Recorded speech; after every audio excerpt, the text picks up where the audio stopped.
Hola, ¿qué tal? Aquí estamos para entregarles una breve infografía de lo que es la historia de la televisión en Colombia. De acuerdo a nuestra infografía, como la imagen que están viendo de la historia de la televisión colombiana, pues es un poco interesante todo lo que vamos a contarles al respecto a continuación. Pues la historia de la televisión en Colombia se da oficialmente el 13 de junio de 1954, donde el gobierno del general Gustavo Rojas Pinilla y fue un proyecto muy ambicioso para modernizar el país y así mejorar la comunicación con el pueblo. La primera transmisión fue realizada en blanco y negro desde los estudios de la Radiodifusora Nacional de Bogotá. Ya en los años 50 fue el inicio prácticamente de los primeros días. La televisión era estatal y a la vez educativa, con una programación cultural, de noticias. Solo pocas personas tenían televisores por su alto costo. Era un privilegio prácticamente tener televisión en el país. Se crearon programas en vivo, ahí ya pues no existía la grabación en video o los programas pregrabados como muchas veces se hace actualmente. En los años 60 ya la expansión es un poco más, hay más competencia. Llegan los primeros canales privados a través de la figura de programadoras de televisión. Ustedes muchos recuerdan a programadoras como Jorge Barón Televisión, NTC, RTI, eran programadoras de orden particular, empresas pues que producían contenido y lo ofrecían al canal estatal. Ahí se recuerdan muchos programas de televisión. Ya en el 66 se fundó Inravisión, el Instituto Nacional de Radio y Televisión, que regulaba pues esta televisión colombiana. Se empezaron también a transmitir telenovelas y concursos populares. Ustedes recuerdan uno de ellos, Animalandia, que fue uno de los programas que se mantuvo durante mucho tiempo. En los años 70 ya llegó la televisión a color, porque en 1979 Colombia estrenó oficialmente la televisión a color, siendo uno de los últimos países de Latinoamérica en adoptarla. Como siempre, las tecnologías llegan tarde a Colombia. Las telenovelas, los noticieros y los programas de entretenimiento se volvieron parte ya de la rutina diaria. Y es así como muchos de los programas todavía, unos se mantienen, otros todavía están por ahí tratando de sobrevivir, pero son pocos los que sobreviven. En los años 80 y 90 se consolida prácticamente la televisión colombiana.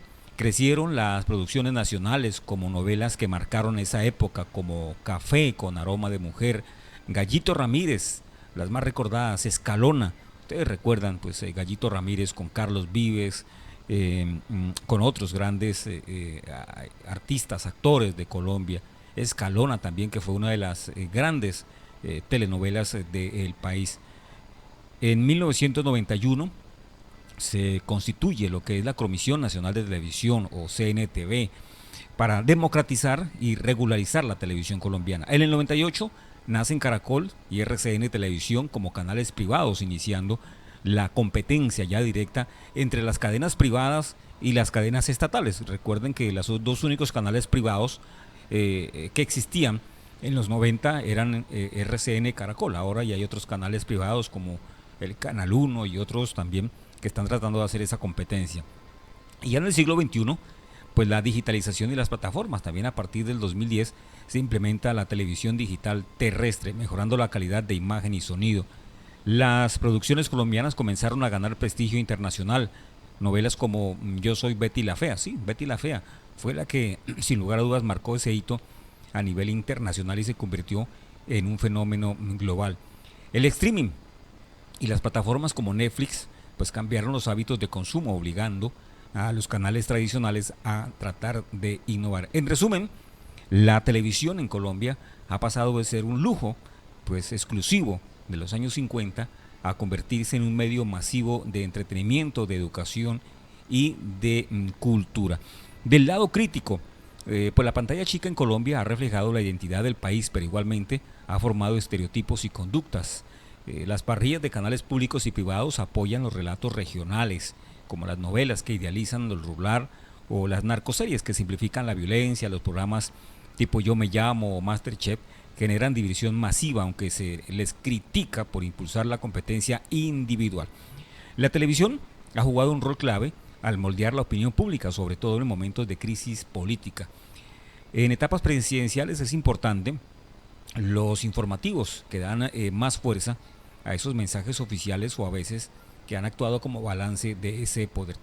El sector de la televisión en Colombia cambió de un manejo estatal a uno privado, recibiendo bastante inversión de afuera, conforme lo dice Uribe John Blake en el 2021. El arribo de los servicios como Netflix pues han animado a hacer series nacionales como La Reina del Flow, que todavía sigue vigente, o Green Frontier, dando trabajo a escritores y a personal técnico. Sin embargo, se alerta que la televisión comunitaria y de regiones pues pelea también por conseguir fondos, restringiendo chances laborales fuera de Bogotá o de la misma Medellín. El desafío más grande que tiene la televisión colombiana es ajustarse al mundo digital sin dejar su identidad cultural, aunque la TDT pues ofrecía mejor acceso. Su puesta en marcha fue lenta y no pareja. La televisión comunitaria también necesita más ayuda estatal para competir con firmas globales. Esto es a grandes rasgos la historia de la televisión en Colombia. Con mucho gusto les habló Héctor Verdugo. Muchísimas gracias.